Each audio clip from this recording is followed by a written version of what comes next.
inmates and involving guards. Reports of abuse, neglect, and corruption among staff have been frequent. The treatment of inmates with mental health issues has been a particular concern, with critics arguing that the facility is ill-equipped to handle such cases appropriately. Likewise, the treatment of juvenile inmates is a subject of controversy. There have been calls for more appropriate handling in the facilities for young offenders.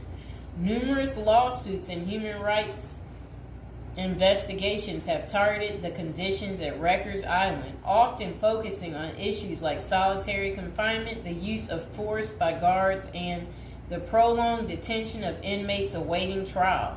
Now would be a good time to like the video, to subscribe. And are you guys enjoying the prison series? Do you like hearing about all the different prisons, learning with me together? If so, go ahead and comment below. So, when visiting Rikers, journalists and prison reforms discovered temporary holding cells described as covered with rotten food, urine and feces and blood. Inmates were using plastic sheets for blankets and cardboard boxes for beds. Maggots crawled over everything. Up to 26 men were crowded into a single cell where they used plastic bags as toilets. Prisoners kept in holding cells, which should be used for only 24 hours or less, often stayed there for more than a week awaiting transfer. In that time, food and medical services were not routinely provided. Now let's hear that paragraph again, just a small bit of it. So, this was what journalists had noticed when visiting Rikers Island. The prison reformers discovered temporary holding cells described as covered with rotten food, urine, feces, and blood. Inmates were using plastic sheets for blankets and cardboard boxes for beds.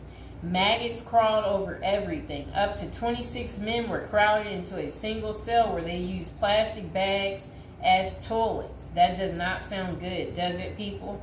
It's disgusting.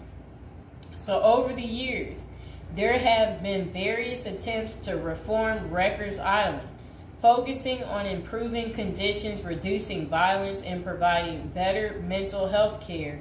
Amid mounting pressure, activists and political leaders have urged the city to close Rikers Island. In 2019, the New York City Council voted to close the jail completely by 2026, intending to replace it with